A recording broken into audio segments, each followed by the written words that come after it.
স্বাগত সম্পাদকীয়তে আমি ওমর ফারুক। 21শে নভেম্বর বাংলাদেশের সশস্ত্র বাহিনী দিবস। আত্মমর্যাদা, দেশপ্রেম, ত্যাগ ও সংহতির মহান চেতনায় ভাস্বর এই দিনটি সশস্ত্র বাহিনীর ইতিহাস তো বটেই, বাংলাদেশের ইতিহাসে অত্যন্ত তাৎপর্যপূর্ণ। 1971 সালের এই দিনে সেনা, নৌ ও বিমান বাহিনীর অকুতভয় বীর সেনানীরা মুক্তিকামী আপামর জনতার সাথে কাঁধে কাঁধ মিলিয়ে দেশ মাতৃকাকে পরাধীনতার শৃঙ্খল থেকে মুক্ত করতে পাকিস্তানি হানাদার বাহিনীর বিরুদ্ধে সম্মিলিতভাবে অপ্রতিরোধ্য আক্রমণের সূচনা করেছিল। ফলে আমাদের চূড়ান্ত বিজয় ত্বরান্বিত হয় এবং বিশ্ব মানচিত্রে স্বাধীন দেশ হিসেবে স্থান করে নেয় আমাদের প্রিয় মাতৃভূমি বাংলাদেশ। আমাদের গৌরব ও অনুপ্রেরণার চিরন্তন উৎস 21শে নভেম্বর সশস্ত্র বাহিনীর দিবস নিয়ে আজকের সম্পাদকীয় স্বাধীনতা ও দেশ গঠনে সশস্ত্র বাহিনী। আর এ নিয়ে আলোচনার জন্য আমাদের স্টুডিওতে উপস্থিত আছেন colonel Sufi Mohammad Moinuddin, faculty, national defence college Bangladesh. আছেন commodore Arif Ahmed Mustafa, chairman BIWTA, এবং আছেন group captain Mohammad Maruf Hasan, colonel staff administration and logistics, armed forces division. দর্শক, আপনারাও এই আলোচনায় অংশ নিতে পারেন। এই জন্য আপনাদের ফোন করতে হবে টেলিভিশনে দেখানো নম্বরে। এছাড়া ফেসবুকের মাধ্যমেও আপনাদের মন্তব্য এবং প্রশ্ন রাখতে পারছেন। আপনাদের তিনজনকেই স্বাগত জানাচ্ছি আমাদের আজকের আলোচনায়, এবং একই সাথে আপনাদের তিনজনকে এবং সশস্ত্র বাহিনীর বর্তমান, সাবেক এবং সশস্ত্র বাহিনীর যে পরিবারের সদস্য, প্রত্যেককে আমরা অভিনন্দন এবং শুভেচ্ছা জানাচ্ছি সশস্ত্র বাহিনী দিবসে। তো আমি প্রথমে কর্নেল সুফি মোহাম্মদ মঈনুদ্দিন আপনার কাছেই আসতে চাই। আমরা শুরুতেই বলছিলাম একদম ভূমিকাতেও যে এই দিবসটি আসলে কেন গুরুত্বপূর্ণ, সেটা যদি আপনি আরও একটু ব্যাখ্যা করেন, এবং এই যে তিন বাহিনী যে সমন্বিতভাবে যে আক্রমণের সূচনা করলো এবং তাতে কিভাবে বিজয়টা ত্বরান্বিত হলো, সেটা যদি আপনি আরও একটু ব্যাখ্যা করেন আমাদের জন্য। ধন্যবাদ জনাব ওমর ফারুক। সশস্ত্র বাহিনী দিবস 2024 উপলক্ষে আয়োজিত এই আলোচনা অনুষ্ঠানে আমি বাংলাদেশ সেনাবাহিনী প্রধান এবং সেনাবাহিনীর সকল সদস্যগণের পক্ষ থেকে আপনাদের জানাচ্ছি প্রাণঢালা শুভেচ্ছা। আমি আমার বক্তব্যের শুরুতেই গভীর শ্রদ্ধাভরে স্মরণ করতে চাচ্ছি 1971 সালে আমাদের মহান মুক্তিযুদ্ধের শহীদদের, মুক্তিযোদ্ধাদের, অত্যাচারিত সম্ভ্রমহীনা মা বোনদের, যাদের আত্মত্যাগের বিনিময়ে আসলে আমরা অর্জন করেছিলাম আমাদের স্বাধীনতার লাল সূর্য। আমি একই সাথে স্মরণ করতে চাচ্ছি আমাদের সেনাবাহিনীর সেই সব সদস্যরা যারা তাদের দায়িত্ব পালনের সময় দেশে এবং বিদেশে আত্মত্যাগ করে অথবা পঙ্গুত্ব বরণ করেছেন, এবং গত জুলাই আগস্ট ছাত্র জনতার যে আন্দোলন এবং গণঅভ্যুত্থান হয়েছিল, তাতে আহত এবং আত্ম উৎসর্গকারীদের প্রতি আমার সমবেদনা, তাদের আত্মার মাগফিরাত কামনা করে আমার বক্তব্য শুরু করতে চাইছি। আপনি যে প্রশ্নটি আমাকে করেছেন, এই প্রশ্নটি আসলে খুবই গুরুত্বপূর্ণ আজকের দিনের জন্য, এবং এর একটি ঐতিহাসিক তাৎপর্য রয়েছে। যেহেতু সময় স্বল্প, আমি কতগুলো বিশেষ বিষয়ে উল্লেখ করে আসলে এর জবাবটি দিতে চাইছি, যেন আমাদের দর্শক শ্রোতারা যারা শুনছেন তারা যেন বিষয়টি কিছুটা ভালোভাবে আত্মস্থ করতে পারেন, অনুধাবন করতে পারেন। সমরবিদ্যার একজন ছাত্র হিসেবে আসলে আমি কিছুটা ইতিহাস টেনে প্রথমে কথাটার উত্তর দিতে চাচ্ছি। 71-এ সশস্ত্র বাহিনী বলতে আমরা মূলত বুঝে থাকি সেনা, নৌ, বিমান বাহিনী, তিন বাহিনীর সমন্বয়ে যে বাহিনীটা গঠিত হয়। যৌথ অভিযান বা পরিচালনার জন্য আমাদের সমরবিদ্যার ভাষায় আমরা এই তিনটা বাহিনীর যে কোনো দুটো বাহিনীকে যদি একত্রিত করি, তখন আমরা তাকে বলি জয়েন্ট ফোর্স। এই জয়েন্ট ফোর্স যখন বা যৌথ বাহিনী যখন কোনো অভিযান পরিচালনা করে, তখন তাকে আমরা বলি যৌথ অভিযান বা জয়েন্ট অপারেশনস। এই বিষয়টি যখন আমাদের 1971 সালে ঘটলো, যেটার প্রশ্ন আপনি করেছেন, এটাকে আসলে 71 সালেই আমাদের মুক্তিযুদ্ধেই অত্যন্ত গুরুত্বপূর্ণ ছিল, নাকি এর একটি ঐতিহাসিক পটভূমি এবং সামরিক তাৎপর্য রয়েছে? তার জন্য আমি আপনাকে কিছুটা পেছনে নিয়ে যাচ্ছি। আমরা যদি ইভেন এনশিয়েন্ট এরা অর্থাৎ প্রাচীনকালে দেখি, আলেকজান্ডার দ্য গ্রেটের নাম আমরা সবাই শুনেছি, অথবা রোমান আম্পায়ারদের কথা আমরা জানি। ওই সময়ও কিন্তু স্থল এবং জলভাগে তারা একত্রিতভাবে আক্রমণ এবং অভিযান সূচনা করতেন এবং সফলকাম হতেন। পরবর্তীতে প্রথম এবং দ্বিতীয় বিশ্ব মহাযুদ্ধের সময় এই যৌথ অভিযান এবং যৌথ বাহিনীর যে বিষয়টি রয়েছে, এটাকে কিন্তু অনেকটা ফর্মালাইজ করা হয়েছিল। এবং আমি একটি উদাহরণ দিলে জিনিসটা অনেকটা পরিষ্কার হয়ে যাবে। সেটা হচ্ছে যে আমরা অনেকেই জানি 1944 সালে যে নরম্যান্ডি ল্যান্ডিং অর্থাৎ অপারেশন ওভারলর্ড বা ডি ডে যেটাকে আমরা বলে থাকি, যার মাধ্যমে মিত্রবাহিনী দ্বিতীয় বিশ্ব মহাযুদ্ধের যে ফলাফল এসেছিল সেটা তাদের পক্ষে নিয়ে আসার জন্য একটা অনেক বড় ভূমিকা কিন্তু এই অপারেশনটা করেছিল। এটি এখন পর্যন্ত কিন্তু পৃথিবীর ইতিহাসে একটি অন্যতম বৃহত্তম যৌথ অভিযান, যেখানে সেনা, নৌ, বিমান বাহিনী মিত্রবাহিনীর পক্ষে কাজ করে কিন্তু ফলাফলটা এনেছিল। এখন আসুন আমি একটু মিলিয়ে দেখি আমাদের ৭১-এর যৌথ বাহিনী বা সশস্ত্র বাহিনীর অবদানের কথা। ১৫ নভেম্বর ১৯৭১ সালে থেকে কিন্তু আমাদের মুক্তিবাহিনী তারা যেটা করেছিলেন, পাকিস্তান হানাদার বাহিনীর বিরুদ্ধে তারা একের পর এক আক্রমণ রচনা করে কিন্তু প্রচণ্ড রকম একটা চাপ তৈরি করতে সক্ষম হয়েছিলেন। এবং এরই প্রেক্ষিতে দেখা গেল যে আজকের এই দিনে অর্থাৎ ২১শে নভেম্বরে যৌথ বাহিনী তারা স্থল এবং আকাশ পথে আমাদের যশোর জেলায় যে তার আক্রমণটা করেছিলেন বেসিক্যালি যশোরের বয়রা থেকে। তো যশোরে পাকিস্তান হানাদার বাহিনীর একটি শক্ত অবস্থান ছিল। তার একটি কারণ ছিল, সেটি হচ্ছে যে পাকিস্তান হানাদার বাহিনীর যে কটি শক্ত অবস্থান ছিল কৌশলগতভাবে, তার মধ্যে আমাদের দক্ষিণ পশ্চিমাঞ্চল যশোর ছিল একটি। কাজে যশোরকে দখলে নেওয়া ছিল আমাদের জন্য অত্যন্ত গুরুত্বপূর্ণ। এবং সেখানে এই যৌথ অভিযানের মাধ্যমে আমরা কিন্তু যশোরকে মুক্ত করি, যশোরের পাকিস্তানি হানাদার বাহিনীকে পরাজিত করি। এতে অনেকগুলো তাৎপর্যপূর্ণ বিষয় ঘটিত হয়, যেমন তাদের মনোবল কমে যায়, তাদের সরবরাহ লাইন সম্পূর্ণরূপে কাট অফ হয়ে যায়, যুদ্ধ পরিচালনার জন্য তাদের পরিকল্পনা নস্যাৎ হয়ে যায় এবং আমরা নতুন করে কিন্তু ঝাঁপিয়ে পড়ি নতুন উদ্যমে। মুক্তিবাহিনী, যৌথ বাহিনী বলি, আমরা সশস্ত্র বাহিনী বলি, তারা কিন্তু নতুন করে উদ্যমী হয়ে কিন্তু যুদ্ধ তাদের পরিকল্পনাগুলো বাস্তবায়নের জন্য এগিয়ে যান। কাজেই এই ২১শে নভেম্বরকে আমরা বলতে পারি যে এই দিনে আমাদের সেনা, নৌ এবং বিমান বাহিনী একত্রিত হয়ে তারা কিন্তু আমাদের যে মুক্তিযুদ্ধ যে গতিধারা, গতিবিধি একে ত্বরান্বিত করেছিলেন সমুন্নত আক্রমণের মাধ্যমে। এবং তার মধ্যেই মাত্র ১ মাসেরও কম সময়ের ভেতরে, অর্থাৎ ২১শে নভেম্বর থেকে ১৬ই ডিসেম্বর, ১ মাসেরও কম সময়ের ভেতরে কিন্তু আমরা আমাদের স্বাধীনতা লাল সূর্য পেয়ে যাই।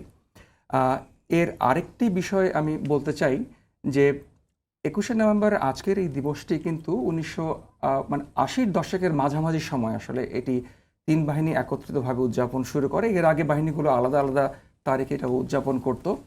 তো এখানে আরেকটি খুব গুরুত্বপূর্ণ বিষয় হচ্ছে যে এটি কেন আমরা উদযাপন করছি। সেটি হচ্ছে যে একটি সশস্ত্র মুক্তিযুদ্ধের মাধ্যমে কিন্তু আমাদের সশস্ত্র বাহিনীর জন্ম হয়েছে এবং এই সশস্ত্র বাহিনী কিন্তু আমাদের মুক্তিকামী সাধারণ জনতা এবং মুক্তিবাহিনীর সাথে কাঁধে কাঁধ মিলিয়ে তারা কিন্তু যুদ্ধে ঝাঁপিয়ে পড়েছিল। কাজেই সশস্ত্র বাহিনী এবং মুক্তিবাহিনীর যেই অবদান, তাদের যে বিজয় গাথা, এটাকে সমুন্নত রাখতে এবং বর্তমান ও আগামী প্রজন্মের কাছে এই বিষয়টাকে উজ্জীবিত রাখতে আগামী প্রজন্ম ভবিষ্যতের জন্য এটি অত্যন্ত গুরুত্বপূর্ণ একটি বিষয়। এই জন্য কিন্তু প্রতি বছর সমস্ত সেনানিবাস, নৌঘাঁটি, বিমান ঘাঁটিগুলোতে সাড়ম্বরে এই দিবসটি পালন করা হয়। জি, এবং সাধারণ মানুষের জন্য কিন্তু অনেক আয়োজন থাকে, যেটি জি অবশ্যই অনেকগুলো এক্সিবিশন হয়, জাহাজগুলো উন্মুক্ত থাকে। জি জি, আমি কর্নেল সুফি আপনাকে বা কর্নেল মঈন আপনার যেটাই বলি আপনাকে ধন্যবাদ। কমোডোর আরিফ আহমেদ মোস্তফা, আমি আপনার কাছে আসি। নৌবাহিনীর তো মহান মুক্তিযুদ্ধে বিশাল ভূমিকা ছিল, অনেক অপারেশনের কথা আমরা জানি, এবং বিশেষ করে অপারেশন জ্যাকপট, সেটি বিজয়ের ত্বরান্বিত করা কিংবা যুদ্ধের মোড় ঘুরিয়ে দেওয়ার ক্ষেত্রে বিশাল ভূমিকা পালন করেছিল। এটা আমরা অনেকে জানি, আবার নতুন প্রজন্ম হয়তো অনেকে জানিও না। তো এই অপারেশন জ্যাকপটের ভূমিকা এবং এটা নিয়ে যদি আপনি একটু ডিটেল বলতেন যে সমরের জায়গা থেকে কতটা তাৎপর্যপূর্ণ ছিল সেই অপারেশনটি। জি, ধন্যবাদ ফারুক ভাই, এবং ধন্যবাদ সময় টিভি এবং সকল কলাকৌশলীকে আজকে এই সশস্ত্র বাহিনী দিবসে সশস্ত্র বাহিনীর কর্মকর্তাদের এবং বিশেষ করে আমাকে এই সম্পাদকীয় অনুষ্ঠানে আমন্ত্রণ জানানোর জন্য। এবং এই সাথে আমি একটু সুযোগ নিতে যাচ্ছি আমাদের মহান স্বাধীনতা যুদ্ধে যারা শহীদ হয়েছিলেন, ৩০ লক্ষ শহীদ, এবং যারা মুক্তিযুদ্ধে অংশগ্রহণ করেছিলেন, যারা মুক্তিযুদ্ধে অংশগ্রহণ করে শহীদ হয়েছেন, আহত হয়েছেন অথবা আমাদের মাঝে আজকে জীবিত আছেন, তাদেরকে অভিবাদন। এবং সেই সাথে সকল খেতাবপ্রাপ্ত এবং মুক্তিযোদ্ধাদের আমি অভিবাদন জানাচ্ছি এবং শ্রদ্ধা জানাচ্ছি।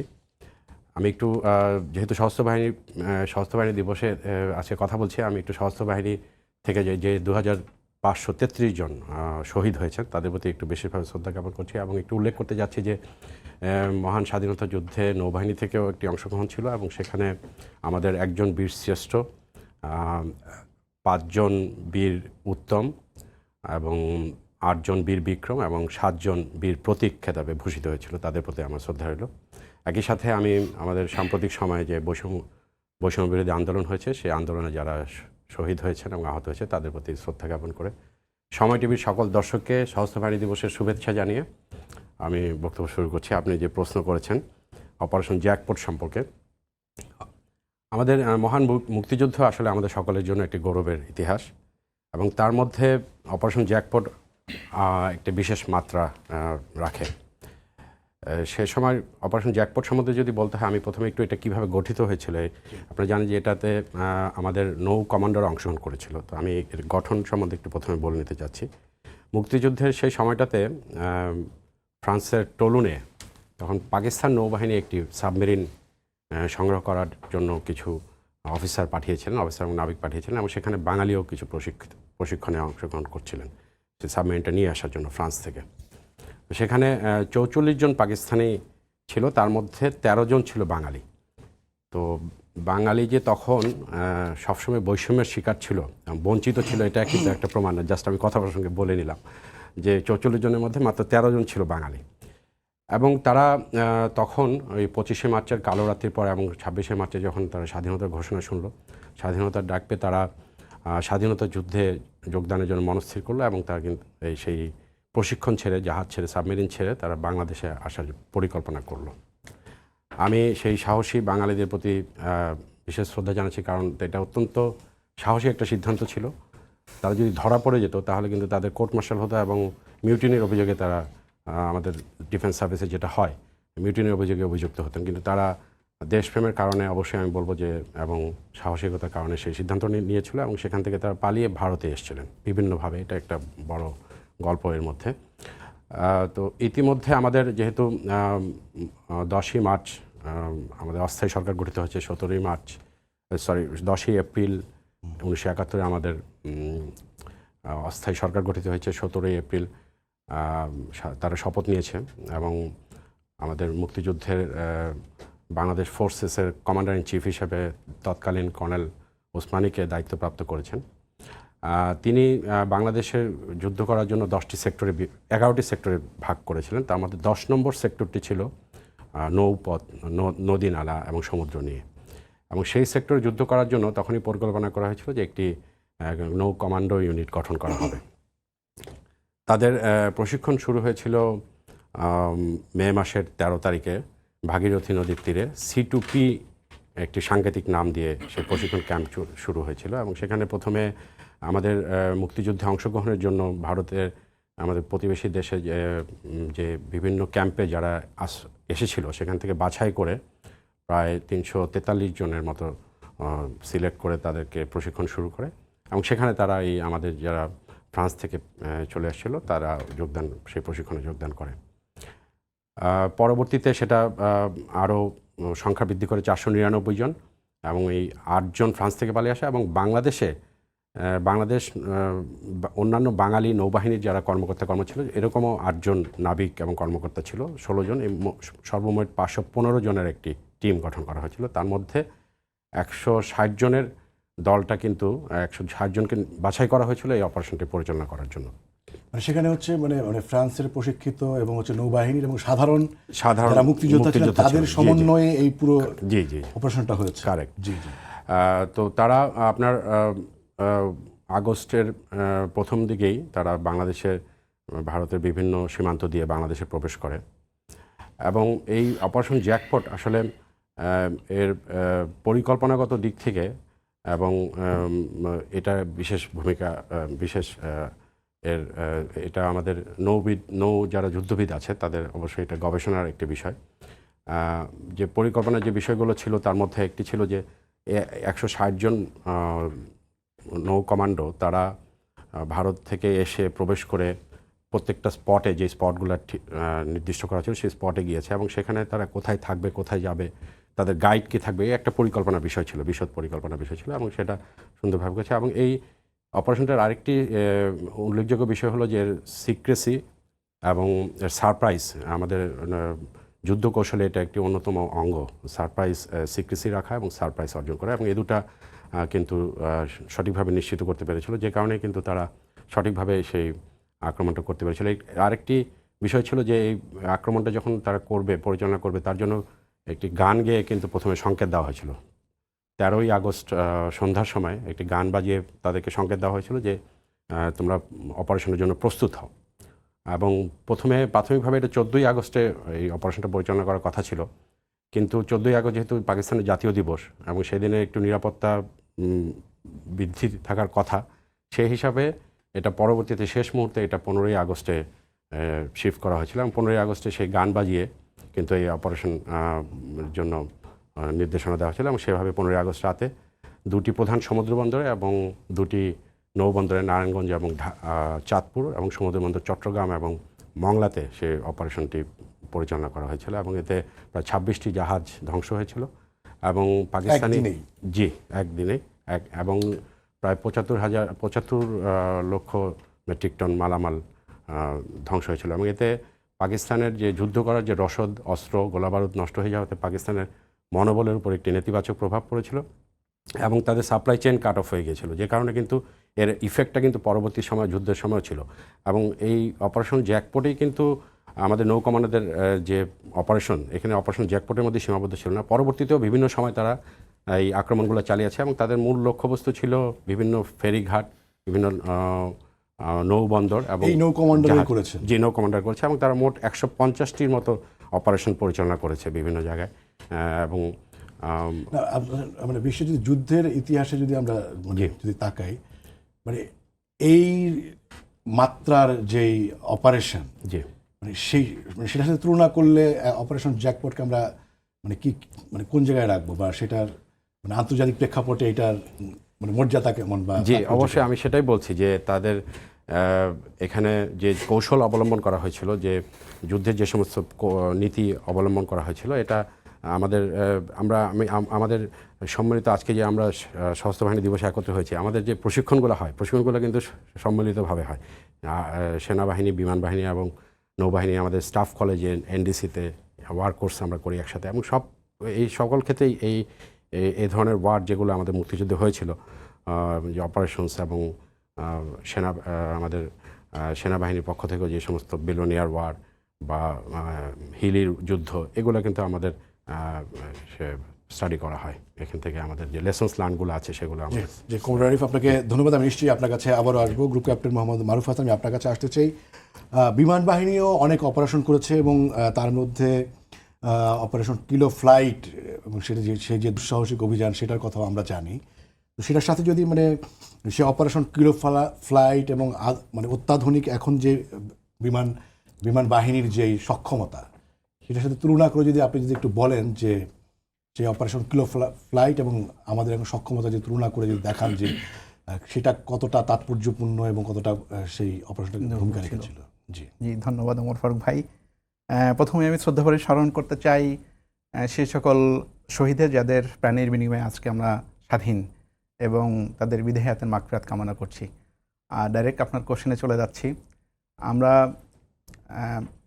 25শে মার্চ কালো রাত্রের পরেই পাকিস্তানি বিমান বাহিনীতে যারা অনেকে কর্মরত ছিল, তাদের অলমোস্ট প্রায় 1200 মতো বিমান সেনা এবং বিমান কর্মকর্তা পালিয়ে এসে বাংলাদেশ মুক্তিযুদ্ধে জয়েন করে এবং তারা কাঁধে কাঁধ মিলে সম্মুখ যুদ্ধে ইনিশিয়ালে অংশগ্রহণ করে।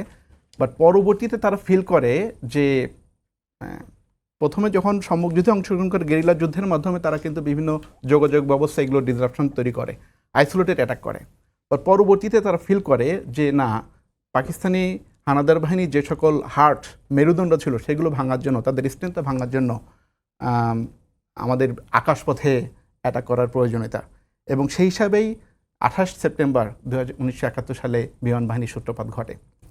তো ইনিশিয়ালি যখন বিমান বাহিনী সংগঠিত হয় তখন মাত্র 3টি বিমানের মাধ্যমে তারা সংগঠিত হয়, সেটা হচ্ছে অটা, ডেকোটা এবং অ্যালুট 3 হেলিকপ্টারের মাধ্যমে। তো আমরা যদি দেখি যে আকাশপথে আক্রমণের যে হিস্ট্রি, ইতিহাস, এটা কিন্তু 100 বছরের পুরাতন না। তো আমাদের ওই 3টা বিমান ছিল দ্বিতীয় বিশ্বযুদ্ধের সময়কার, এবং এই টেকনোলজিক্যাল যে অ্যাডভান্সমেন্ট যেটা আমরা আকাশপথে অ্যাটাকের ক্ষেত্রে দেখি, সেটা ম্যাক্সিমাম হচ্ছে দ্বিতীয় বিশ্বযুদ্ধের পরে। আরও স্পেসিফিক বললে সেটা হচ্ছে 1960 সালের পরে এটার বিস্তৃতি এবং এটার অ্যাডভান্সমেন্টটা অনেক ফাস্ট আছে, দ্রুততর হয়েছে। তো আমি একটা জিনিস অবশ্যই কম্পারিজন না করলেই নয়, সেটা হচ্ছে যে আমি একজন বৈমানিক হিসাবে আমার এক্সপিরিয়েন্স থেকে যেটা বলি, যে এখন যদি নেভিগেশন সিস্টেম সাপোজ বলি যে আমি একটা জায়গা থেকে 300-400 কিলোমিটার ঘুরে আমি একটা জায়গায় যেতে চাই এবং সেখানে আমি একটা টার্গেটকে ধ্বংস করতে চাই। তো এটা করার জন্য নেভিগেশন প্রোটোকল এখন পাইলটকে এত বেশি সাপোর্টিভ যে ওয়েদার দিনে হোক রাতে হোক, যে কোনো খারাপ ওয়েদারের মধ্যে হোক, অথবা আপনি মেঘের মধ্যেও থাকলো, এমন কোনো সিচুয়েশন আসবে না যেখানে আপনি আপনার ভৌগোলিক জিওগ্রাফিক্যাল লোকেশন যে বুঝতে আপনার মানে কোনো সমস্যা হবে, নাম্বার 1। নাম্বার 2, আপনি যে এই পুরো ইনপুটটা আপনি যদি প্লেনকে দিয়ে রাখেন, ফ্লাইট প্রোফাইল, যে আমি এখান থেকে এই 3টা জায়গায় ঘুরে আমার ওই টার্গেট জন্য পৌঁছাবো, পাইলটকে অ্যাকচুয়ালি কিছুই করতে হবে না, সে শুধু মনিটর করবে এবং দেখবে যে ইনপুটটা ঠিক দেওয়া হয়েছে কিনা। বিমান এই 300, 400, 500 কিলোমিটার অটোমেটিক্যালি সে জায়গায় যে তার টার্গেটে পৌঁছাতে সক্ষম। তো কম্পারিজনটা এই জন্য করছি যে আমাদের কিলো ফ্লাইটের যে সকল অকুতোভয় পাইলট ছিল, তাদের সময় কিন্তু এই নেভিগেশনাল এইড এতগুলো ছিল না। তাদের জন্য ছিল শুধুমাত্র একটা অল্টিমিটার, তারপরে ছিল একটা কম্পাস এবং একটা স্পিডোমিটার, যেটার মাধ্যমে তারা এই 150-200 কিলোমিটার দূর থেকে সেই আগরতলার আরও পূর্ব দিক থেকে এসে তারা চিটাগং শহরে এসে তারা সেই অ্যাটাকটা পরিচালনা করে এবং ওখান থেকে নারায়ণগঞ্জ এসে অ্যাটাকটা পরিচালনা করে। এবং এই অ্যাটাক পরিচালনা করার জন্য তারা দিন বা রাত কোনটা নিবে, দেখুন দিনের বেলা আসলে তার দেখা যাচ্ছিল যে তারা হানাদার বাহিনী দ্বারা ডিটেক্টেড হয়ে যাবে, তাদের life will be at risk. So এটা চিন্তা করে যে আমরা এই অ্যাটাকটা আমরা রাতে পরিচালনা করব। তো আমরা জানি যে ফার্স্ট অ্যাটাক যেটা হয় সেটা কিন্তু 3রা ডিসেম্বর, মানে এই শীতকালীন সময়, এবং উইন্টার সিজন আমরা জানি যে মিস্টের কারণে ওই বেসিক নেভিগেশন করা ইট ইজ দুরূহ একটা ব্যাপার। বেসিক নেভিগেশন আমরা যখন আমরা বেসিক ট্রেনিংয়ের সময় শিখি, তখন আমরা শিখি যে একটা পাহাড়ের গিরিশৃঙ্গ দেখে অথবা নদীর বাঁক দেখে বা একটা রাস্তা কিভাবে যাচ্ছে সেগুলো দেখে আমরা নির্ণয় করি যে আমরা এই ধরে ম্যাপের সাথে মিলিয়ে it is very logical, but তারপরে আমরা একটা ডেস্টিনেশনে পৌঁছাই। বাট যদি কিনা আপনার ভিজুয়াল কিউ না থাকে, এইটা খুবই দুরূহ ব্যাপার। তো এত কিউয়ের মানে ওই সিচুয়েশনেও তারা যে এই এত দূর থেকে এসে নেভিগেশন করে তারা জায়গা মতো আসতে পারছে, এইটার তাদের অকুতোভয় এবং তাদের দেশপ্রেম এবং তাদের এই প্রত্যয়টা, দৃঢ় প্রত্যয়ের তাদেরকে সামর্থ্য করেছে বা করছে যে এইটা মিশনটা এক্সিকিউট করার ক্ষেত্রে। আরেকটা জিনিস বলবো ভাই, সেটা হচ্ছে স্মার্ট উইপন। আমরা এখন যে উইপন ফায়ার করি, আমরা 100 কিলোমিটার দূর থেকে আমি একটা উইপন ফায়ার করি এবং বোমটা আমাকে কিছু করতে হবে না, বাটন প্রেস করার পরে যে নির্দিষ্ট যে পয়েন্ট, এমিং পয়েন্ট সেট করে রাখছি, সেটা ওই নির্দিষ্ট বিল্ডিংয়ে যেয়ে 100 কিলোমিটার বা 80 কিলোমিটার ট্রাভেল করে সেখানে যে এটা পড়ছে।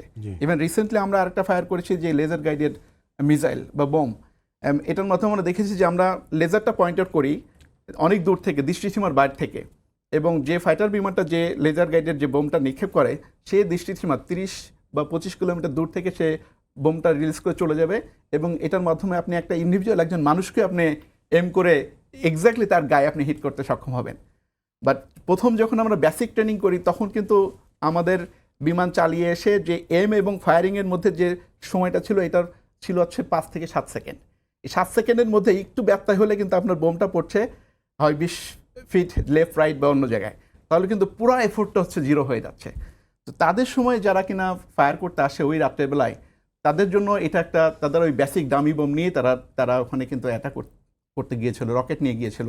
তো তাদের জন্য ছিল এটা অ্যাডিশনাল একটা চ্যালেঞ্জ যে আমরাও নেভিগেশন করার পর ওই পর্যন্ত গেলাম, বাট তারপরেও কি আমরা ফায়ার করে যে আমাদের নির্দিষ্ট যে লক্ষ্যবস্তু সেটাকে আমরা হিট করতে পারবো। এবং এটা করতে গেলেও আপনাকে আরেকটা জিনিস করতে হয়, সেটা হচ্ছে আপনাকে লাইফ অ্যাট রিস্ক হয়ে যায়, মানে আপনাকে টার্গেটে খুব কাছাকাছি যেতে হয়। তো তারা কিন্তু টার্গেটে খুব কাছাকাছি যেয়ে যখন ফায়ার করছে, প্রথমে বুঝে নেবে, পরবর্তীতে তাদের দিক থেকে, তাদের হানাদার বাহিনীর দিক থেকেও কিন্তু তাদের দিকে কামানের গোলা বা নিক্ষেপ করা হয়েছে। তো প্রথম 2বারে তারা পারে নাই, তৃতীয়বারে যে তারা ফাইনালি সাকসেসফুলি চিটাগং রিফাইনারি যেটা ধ্বংস করতে পেরেছে সেটা পেরেছে। তারপরে অ্যালোসি হেলিকপ্টারের মাধ্যমে প্রথমেই এরকম 110 কিলোমিটার নেভিগেশন করে যে পিন পয়েন্ট তার ফার্স্ট হিটেই তারা হচ্ছে আমরা অয়েল ট্যাঙ্কটা যেটা ধ্বংস করতে পারছে। তো এইটা দেখবেন যে 3রা নভেম্বর থেকে 3রা ডিসেম্বর থেকে 16ই ডিসেম্বর মাত্র 12 দিনের ব্যবধানে অলমোস্ট 50টিরও বেশি তারা সাকসেসফুলি মিশন এক্সিকিউট করে, যেটা অ্যাকচুয়ালি আমাদের এই স্বাধীনতার প্রাপ্ত স্বাধীনতাটাকে এটা প্রযুক্তিগত নানা সীমাবদ্ধতার পরেও সেটা সম্ভব হয়েছিল শুধু সঠিক সঠিক হ্যাঁ। দেশপ্রেম এবং হচ্ছে প্রত্যয় থাকার কারণে। যে আপনাকে ধন্যবাদ। আমি কর্নেল সুফি মোহাম্মদ মঈনুদ্দিন, আপনার কাছে আবারও ফিরছি। আমাদের আজকের বিষয় হচ্ছে স্বাধীনতা ও দেশ গঠনের সশস্ত্র বাহিনী। আমরা মুক্তিযুদ্ধের সময় 3 বাহিনীর মোটামুটি শুনলাম, তারপরে আরও হয়তো প্রসঙ্গ থাকলে সেদিকে আমরা যাব, কিন্তু আমি এখন আপনার কাছে জানতে চাই সেটি হচ্ছে যে এখন দেশ গঠনে সেনাবাহিনী কেমন ভূমিকা রাখছে। আমাদের দেশটি মানে ভৌগোলিক কারণেই দুর্যোগপ্রবণ, সেখানেও সেনাবাহিনী কী ধরনের ভূমিকা রাখছে সেটা যদি আপনি একটু বলেন। ধন্যবাদ ফারুক ভাই, খুব গুরুত্বপূর্ণ একটা প্রশ্ন করেছেন। আমি আমার সহকর্মীদের যুদ্ধের বিভিন্ন বর্ণনা শুনছিলাম। বাংলাদেশ সেনাবাহিনীরও এরকম অসংখ্য যুদ্ধে অংশগ্রহণের ইতিহাস রয়েছে, বাট হয়তোবা সময়ের জন্য আজকে বলা সম্ভব হলো না। বাট আপনি যে প্রশ্নটা করেছেন, দেশ গঠন এবং বিশেষ করে দুর্যোগ ব্যবস্থাপনায় বাংলাদেশ সেনাবাহিনী কী কাজ করছে, আমরা যদি বাংলাদেশ সেনাবাহিনীর রোলগুলো যদি দেখি, তার প্রথম রোলটি হচ্ছে কি দেশের স্বাধীনতা এবং সার্বভৌমত্ব রক্ষা করা। বাকি যেগুলো আপনি এই মুহূর্তে প্রশ্ন করলেন সেগুলো কিন্তু বাংলাদেশ সেনাবাহিনীর রোলের ভিতরেই রয়েছে। আমি যদি 3টা ভাগে এই রোলটাকে বিভক্ত করি, একটা হচ্ছে আপনার অবকাঠামোগত উন্নয়ন, একটা হচ্ছে আপনার দুর্যোগ ব্যবস্থাপনা, আর একটা হচ্ছে শিক্ষা ব্যবস্থার প্রসার। আমি দুর্যোগ ব্যবস্থাপনাতে বেশি একটু আপনাকে বর্ণনা দিয়ে অবহিত করার চেষ্টা করব। অবকাঠামোগত উন্নয়নের ক্ষেত্রে আপনারা জানেন যে ইতিমধ্যে বাংলাদেশ সেনাবাহিনী প্রায় 251টি প্রকল্পের কাজ সম্পন্ন করেছে, ছোট বড় মিলিয়ে। আমি কয়েকটি খুব তাৎপর্যপূর্ণ সিগনিফিক্যান্ট এরকম প্রজেক্টের কথা উল্লেখ করছি, যেমন পদ্মা সেতু, পদ্মা রেল সেতু, সেটার নিরাপত্তা বিধান, পরামর্শ, অ্যাপ্রোচ রোড তৈরি। আপনার হাতির ঝিলের কথা জানেন, যেমন পূর্বাচল কুড়িল যে এক্সপ্রেসওয়েটা হয়েছে, তারপর এয়ারপোর্ট রোডে যে আন্ডারপাসটা হয়েছে, কক্সবাজার থেকে টেকনাফে যে 80 কিলোমিটার মেরিন ড্রাইভ হয়েছে। এরকম অজস্র কাজ বাংলাদেশ সেনাবাহিনী বিভিন্ন কোর সম্পন্ন করে আসছে এবং ইনশাআল্লাহ আগামীতেও করবে। এখন আসি মূলত দুর্যোগ ব্যবস্থাপনায়। বাংলাদেশ একটি দুর্যোগপূর্ণ দেশ, আপনি খুব সঠিকভাবে বলেছেন। বন্যা, জলোচ্ছ্বাস, ভূমিধস, আগুন, এ ধরনের যে প্রাকৃতিক দুর্যোগগুলো বা কোনো কোনো ক্ষেত্রে ম্যানমেড ক্যালামিটিস যেগুলো থাকে, এগুলো হচ্ছেই।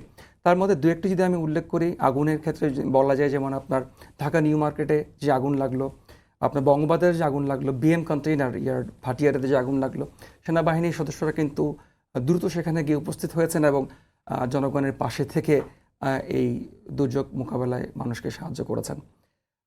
এছাড়া আরেকটা বড় বিষয় হচ্ছে যে সন্ত্রাস মোকাবেলাতেও কিন্তু ইন্টারনাল সিকিউরিটিতে বাংলাদেশ সেনাবাহিনী কাজ করছে। 2টি উদাহরণ দিলে বোঝা যাবে, একটা হচ্ছে হলি আর্টিসান, আরটা হচ্ছে আতিয়া মনজিল।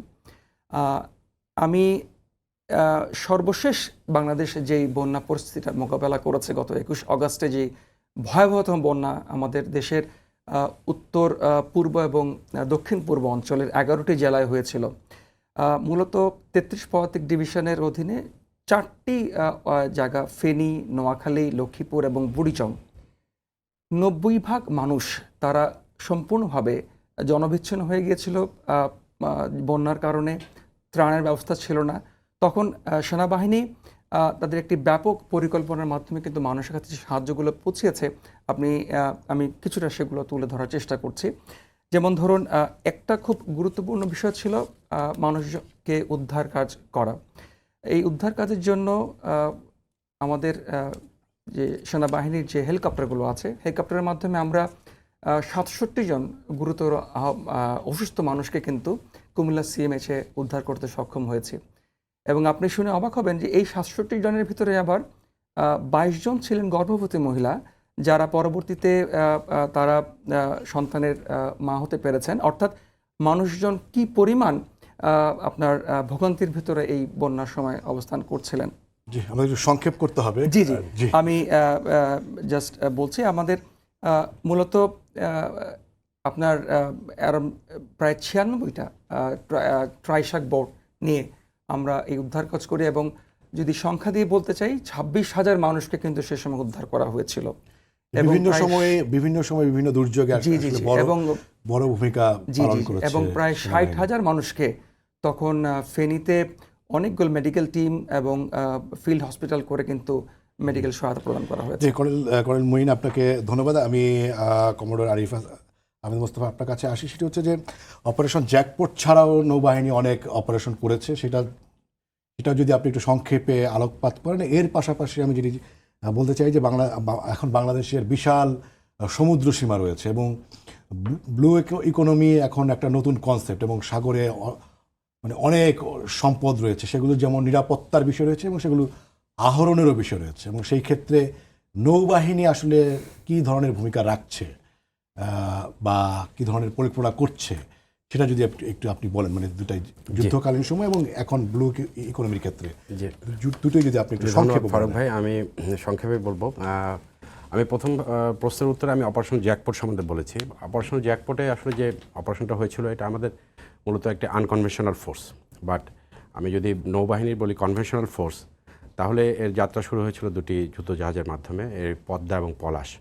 এই দুটো জাহাজ আসলে আমাদের মিত্র বাহিনীর কলকাতা পোর্টের দুটি জাহাজ ছিল, অজয় এবং অক্ষয়। এই দুটো জাহাজ সেপ্টেম্বরের শেষের দিকে তারা বাংলাদেশের সরকারের নিকট হস্তান্তর করে, এবং তারপরে তখন খিদিরপুর ডকইয়ার্ডে এটাকে রেনোভেশন করে দুটো বোফোর গান লাগিয়ে এবং কিছু মাইন র্যাক লাগিয়ে অক্টোবরের 30 তারিখে একটি অনুষ্ঠানের মাধ্যমে এটা বাংলাদেশ ফোর্সেসের নিকট হস্তান্তর করা হয়। সেখানে আমাদের তৎকালীন স্বরাষ্ট্রমন্ত্রী ক্যাপ্টেন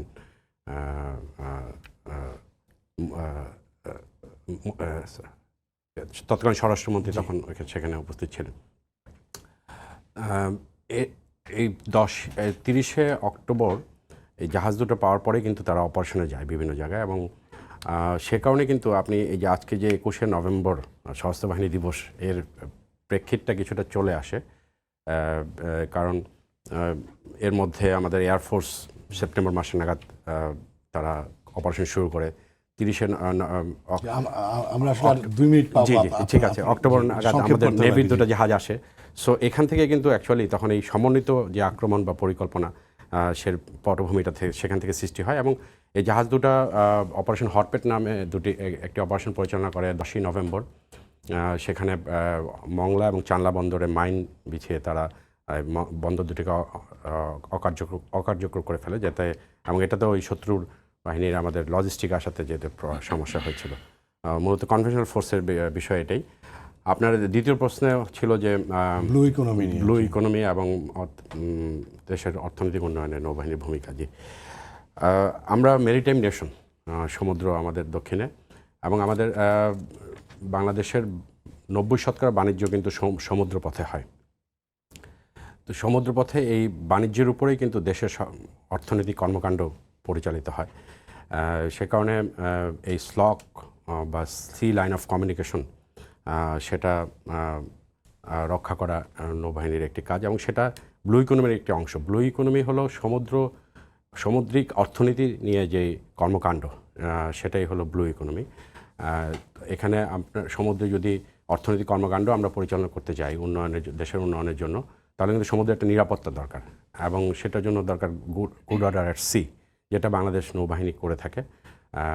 আপনি আপনাদের ইনফরমেশন জানাচ্ছি, বাংলাদেশের যে জলসীমা রয়েছে, এক্সক্লুসিভ ইকোনমিক জোন এবং উপকূলীয় অঞ্চলে সার্বক্ষণিকভাবে 10 থেকে 12টি জাহাজ বাংলাদেশ নৌবাহিনী এবং কোস্টগার্ড তারা সবসময় টহলে নিয়োজিত থাকে, যাতে এই গুড অর্ডার অ্যাট সিটা মেনটেন করা যায়।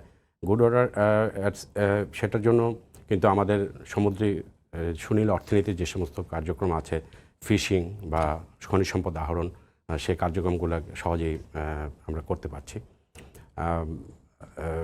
এবং আপনার শুধু ব্লু ইকোনমি ঘিরে শুধু অর্থনৈতিক কার্যক্রমই না, আপনার জাহাজ নির্মাণ শিল্পেও বাংলাদেশ নৌবাহিনী এখন বিশেষ অবদান রাখছে। বাংলাদেশে 3টি শিপইয়ার্ড আছে যেগুলো বাংলাদেশ নৌবাহিনী কর্তৃক পরিচালিত হয় এবং সেগুলো তারা বর্তমানে এগুলো লোকসানে পর্যবসিত ছিল নৌবাহিনীর নিকট হস্তান্তরের পূর্বে, কিন্তু নৌবাহিনীর নিকট হস্তান্তরের পরে আমরা তার এই সমস্ত ডকইয়ার্ড বিপুল পরিমাণ রাজস্ব সরকারি কোষাগারে জমা দিচ্ছে এবং এই সমস্ত ডকইয়ার্ডে নৌবাহিনীর জাহাজও তৈরি হচ্ছে এবং এতে বিপুল পরিমাণ ফরেন কারেন্সিও সেভ হচ্ছে এবং তারা কর্মসংস্থানের সৃষ্টি করছে এবং আপনার যে ব্লু ইকোনমি সংক্রান্ত হিউম্যান রিসোর্সেস যে ডেভেলপমেন্ট সেখানে অবদান রাখছে। আমাদের মেরিটাইম ইউনিভার্সিটি রয়েছে, তারাও এই হিউম্যান রিসোর্সেস ডেভেলপমেন্ট মেরিটাইম জোনে মেরিটাইম অ্যাক্টিভিটিসের জন্য ব্লু ইকোনমি অ্যাক্টিভিটিসের জন্য হিউম্যান রিসোর্স ডেভেলপমেন্টে বিশেষভাবে অবদান জি রাখছে। কমরেড আরিফ, আপনাকে ধন্যবাদ। আমি গ্রুপ ক্যাপ্টেন মোহাম্মদ মারুফ হাসান আপনার কাছে আসি। সেটা হচ্ছে আমরা মানে প্রত্যেক বাহিনী কিভাবে দেশ গঠনে ভূমিকা রাখছে সেই আলোচনা করছিলাম। আপনি যদি একটু বলেন যে বিমান বাহিনী কিভাবে অর্থনীতির ক্ষেত্রে এবং দেশ গঠনে ভূমিকা রাখছে, সেটা যদি একটু আপনি আলোকপাত করেন। ধন্যবাদ জনাব ওমর ফারুক ভাই।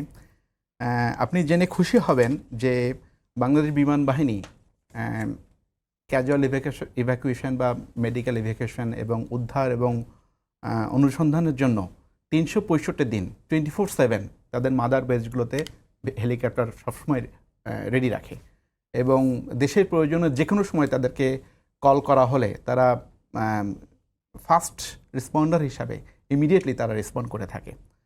তো কর্নেল মঈন যেমন বলছিল রিসেন্ট বন্যার কথা, আমাদের বন্যাতে এবার একটা অ্যাডিশনাল সংযোজন আছে, সেটা আমি না বললেই নয়। তো যখন এবার অগস্টের 21 তারিখের পর থেকে যে বন্যাটা কুমিল্লা এবং ফেনী অঞ্চলে সংঘটিত হয়, তো ফার্স্ট রেসপন্ডার হিসাবে প্রথম যখন হেলিকপ্টারের মাধ্যমে আমরা ত্রাণ নিয়ে যাই, তো প্রথম সমস্যা ধাক্কাটা খায় যে ওখানে এমন কোনো প্লেন খুঁজে পাচ্ছিলাম না যেখানে কিনা হেলিকপ্টার ল্যান্ড করে বা তাদেরকে ত্রাণগুলো বিতরণ করতে পারে। তো ফার্স্ট প্রয়োজন আসলো তখন বললো যে আমাদেরকে, আমি তখন বিমান বাহিনী ঘাটে চট্টগ্রামে কর্মরত ছিলাম, তো এবং আনম্যান এরিয়াল সিস্টেম যে ইউনিটটা আছে সেটার সিও হিসেবে দায়িত্ব পালন করছিলাম। তো আমাদের উপর দায়িত্ব আসছে যে তোমরা যাও, যেহেতু এটা ডিউরেশন 21 ঘন্টার উপরে, তোমরা যে খুঁজে বার করো যে কোন কোন জায়গাগুলোতে হেলিকপ্টারগুলো ল্যান্ড করতে পারে, কোন কোন বাসার ছাদে মানুষ জড়ো হয়ে আছে যারা মানে সব কিছু থেকে বিচ্ছিন্ন। তো আমরা ওখানে কন্টিনিউয়াস একটা 60 স্কোয়ার কিলোমিটার জায়গাতে কন্টিনিউয়াস আমরা মনিটর করি এবং স্পেসিফিক ফিডব্যাকগুলো আমরা আমাদের বেজের যে সেল গঠিত হয়, যে বন্যা নিয়ন্ত্রণ সেল, সেই সেলগুলোতে আমরা প্রোভাইড করি যে এই লোকেশনে এইখানে আমাদের ত্রাণ দরকার, এই লোকেশনে গেলে হেলিকপ্টারগুলো ল্যান্ড করতে পারবে। আমরা জানি যে ঢাকা থেকে সাধারণ আপামর জনগণ সবাই বন্যার ত্রাণ নিয়ে সবাই ব্যস্ত হয়ে পড়েছিল যে যাবে। ওখানে যাওয়ার পরে ইভেন বোটের অপ্রতুলতার কারণেও কিন্তু তারা হচ্ছে বিভিন্ন রিমোট অঞ্চলগুলোতে তারা হচ্ছে এই ত্রাণ পৌঁছে দিতে পারছিল না। তো সেই জায়গাগুলোতে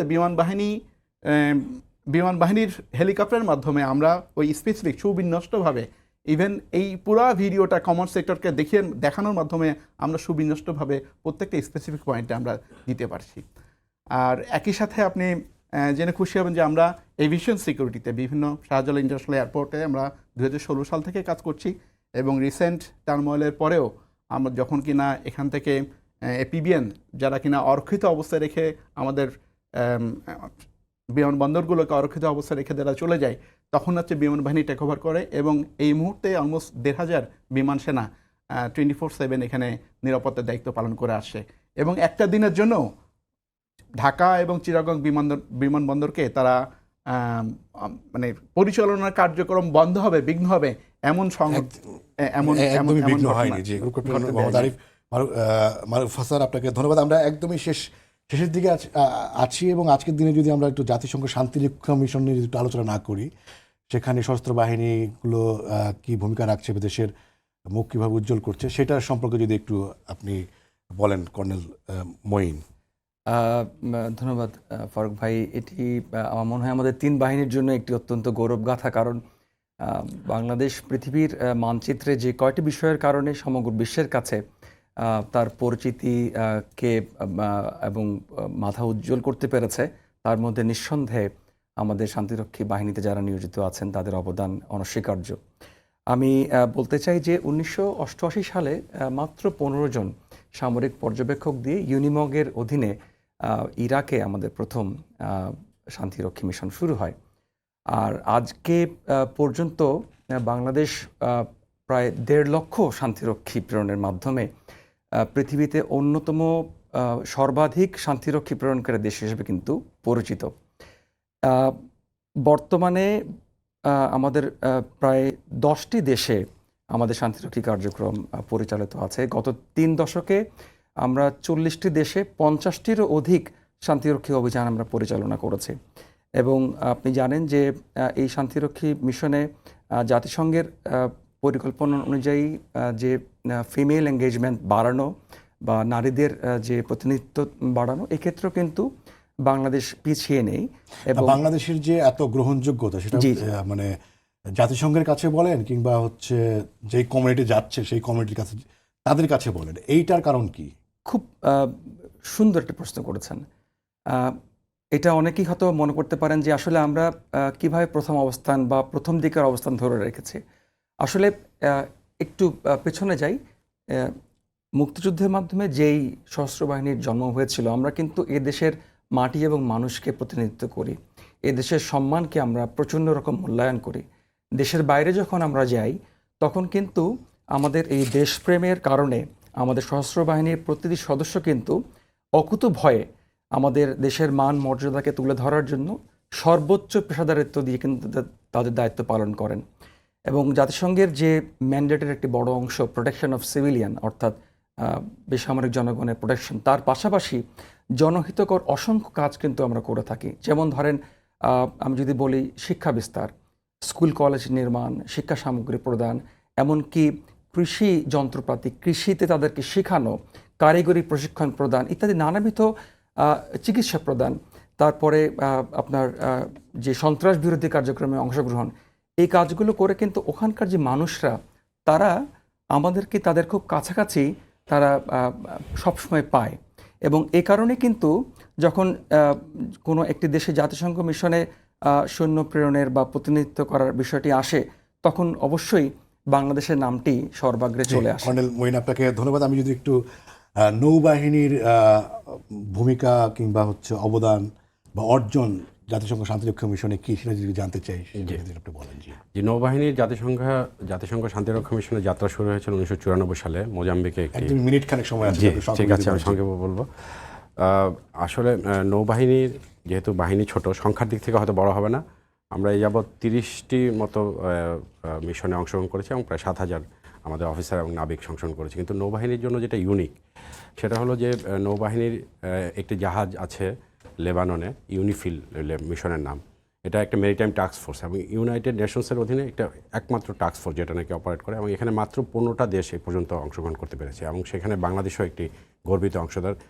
এবং আপনারা জানেন এখন লেবাননে যুদ্ধকালীন অবস্থা বিরাজ করছে, এর মধ্যে আমাদের একটি ফ্রিগেট সেখানে দায়িত্বরত আছে। আরেকটি আমাদের বড় মিশন হলো সুদানে, সেখানে আমাদের একটি কন্টিনজেন্ট মিশন আছে এবং সেখানে 12টি বোট দিয়ে তারা একটা অপারেশন পরিচালনা করে যেটার নাম হলো অপারেশন লাইফলাইন। প্রায় 1000 কিলোমিটার দূরত্বে তারা তাদের রসদ, ইউএনের রসদ বা দেশের রসদ এক জায়গা থেকে আরেক জায়গায় নিয়ে যায়, মালাকাল থেকে জুবা, এবং 12টি বোট। আমাদেরকে শেষ করতে হচ্ছে। ঠিক আছে। জি, কমোডর আরিফ আহমেদ মোস্তফা, আপনাকে ধন্যবাদ কর্নেল সুফি মোহাম্মদ মঈনুদ্দিন এবং গ্রুপ ক্যাপ্টেন মোহাম্মদ মারুফ হাসান, আপনাদের 3 জনকেই আমাদের স্টুডিওতে এসে আপনাদের মূল্যবান সময় দেওয়ার জন্য, মূল্যবান বক্তব্য রাখার জন্য, এবং আবারও যাওয়ার আগে আবারও আপনাদেরকে অভিনন্দন এবং শুভেচ্ছা জানাচ্ছি। দর্শক, আপনাদের ধন্যবাদ জানাচ্ছি। শেষ করছি আজকের সম্পাদকীয়। আগামীকাল আবারও দেখা হবে রাত 10টায়। দেখার আমন্ত্রণ রইল। শুভরাত্রি।